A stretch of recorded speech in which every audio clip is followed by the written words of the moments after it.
नमस्कार। आजका 3 मुख्य र ताजा खबरहरू लिएर आएका छौं। भिडियो अन्तिमसम्म हेर्नुहोला। खबर 1। देशभर अस्पतालका ओपीडी सेवा ठप्प। वीरगञ्जस्थित नारायणी अस्पतालका डाक्टरहरूमाथि भएको आक्रमण र पर्सा जिल्ला प्रशासन कार्यालयमा भएको अभद्र व्यवहारको विरोधमा आज नेपाल चिकित्सक सङ्घले देशभरका अस्पतालमा आकस्मिक बाहेकका सबै सेवा ठप्प पारेको छ। चिकित्सकहरूले दोषीमाथि कडा कारबाहीको माग गरिरहेका छन्। खबर 2। डाक्टर गोविन्द केसी र सरकारबीच 7 बुँदे सहमति।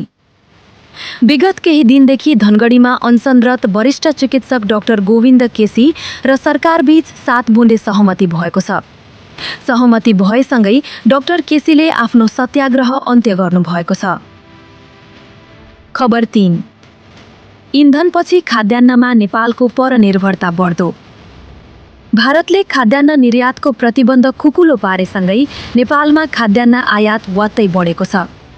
इन्धनपछि खाद्यान्न नेपालको दोस्रो ठूलो आयातित वस्तु बनेको छ। गत आर्थिक वर्षमा मात्रै नेपालले करिब 4 खर्ब 34 अर्ब भन्दा बढीको खाद्यान्न भित्राएको तथ्याङ्कले देखाएको छ।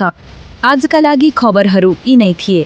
थप समाचार र अपडेटका लागि हाम्रो च्यानललाई फलो र सब्स्क्राइब गर्न नबिर्सनुहोला। धन्यवाद।